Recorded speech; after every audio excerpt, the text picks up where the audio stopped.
Mga taga-Galasya Kapitulo 4. Ito ang ibig kong sabihin, habang bata pa ang tagapagmana, hindi siya nakakahigit sa isang alipin kahit na siya ang may-ari ng lahat, sapagkat siya'y nasa ilalim pa ng pamamahala ng mga tagapangasiwa hanggang sa panahong itinakda ng kanyang ama. Gayon din naman, noong hindi pa tayo nananalig kay Kristo, tayo'y nasa ilalim ng mga tuntuning umiiral sa sanlibutang ito. Ngunit nang sumapit ang takdang panahon, isinugaw ng Diyos ang kanyang anak. Isinilang siya ng isang babae at namuhay sa ilalim ng kautusan upang palayain ang mga nasa ilalim ng kautusan. Sa gayon, tayo'y maibibilang sa mga anak ng Diyos. At upang patunayan na kayo'y mga anak ng Diyos, isinugaw niya ang espiritu ng kanyang anak sa ating mga puso, at nang sa gayon ay makatawag tayo sa Diyos ng, Ama, Ama ko. Hindi na kayo alipin kundi anak, at dahil kayo ay anak, kayo ay ginawa rin ng Diyos bilang mga tagapagmana niya. Ang pagmamalasakit ni Pablo sa mga taga-Galasya, noong hindi pa ninyo nakikilala ang Diyos, kayo'y alipin ng mga Diyos-Diyosan, ngunit ngayong nakikilala na ninyo ang Diyos, o mas tamang sabihin, ngayong nakikilala na kayo ng Diyos, bakit kayo bumabalik sa mga tuntuning walang bisa at walang halaga? Bakit gusto na naman ninyong paalipan sa mga iyon? May itinatangi kayong mga araw, mga buwan, mga panahon at mga taon. Nag-aalala akong baka nasayang lamang ang pagpapagal ko para sa inyo.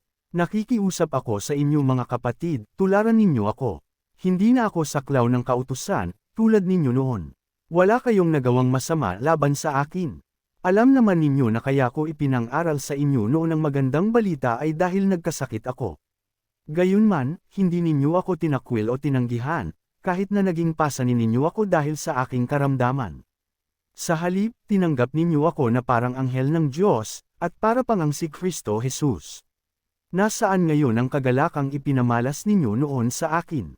Ako mismo ang makakapagpatuto na kung maaari nga lamang pati ang inyong mga matay dudukitan ninyo at ibibigay sa akin noon. Ngayon, ituturing ba ninyo akong kaaway dahil sa sinasabi ko sa inyo ang katotohanan? Nagpapakita nga sa inyo ng malasakit ang mga taong iyan, ngunit hindi mabuti ang kanilang layunin. Nais lamang nila kayong ilayo sa akin upang sa kanila kayo mapalapit. Hindi masama ang magmalasakit, kung palaging mabuti ang layunin at hindi kung kaharap lamang ninyo ako. Mga anak ko, dahil sa inyo'y minsan pa akong nagdaranas ng hirap tulad ng babaeng nangganganak, hanggang sa ganap kayong mahubog kay Kristo. Sana'y kasama ko kayo ngayon upang miba ang tono ng aking pagsasalita sapagkat talagang nag-aalala ako tungkol sa inyo. Ang talinhaga tungkol kay Hagar at kay Sara. Sabihin nga ninyo sa akin, kayong nagnanais mapasailalim ng kautusan, hindi ba ninyo napapakinggan ang sinasabi sa kautusan?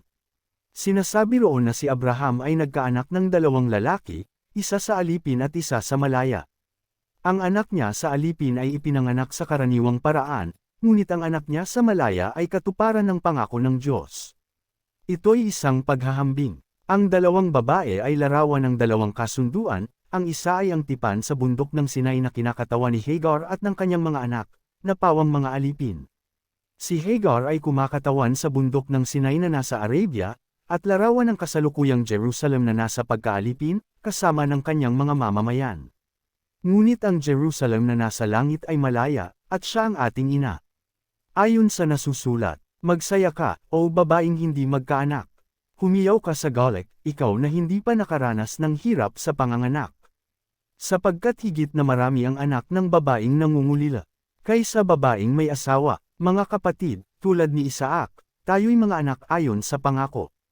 Kung noong una, ang ipinanganak ayon sa Espiritu ay inuusig ng ipinanganak ayon sa karaniwang paraan, gayon din naman ngayon, ngunit ganito ang sinasabi ng kasulatan, palayasin mo ang babaeng alipin at ang kanyang anak, sapagkat ang anak ng alipin ay hindi dapat makibahagi sa mana ng anak ng malaya, kaya nga, mga kapatid, hindi tayo anak ng alipin kundi ng malaya.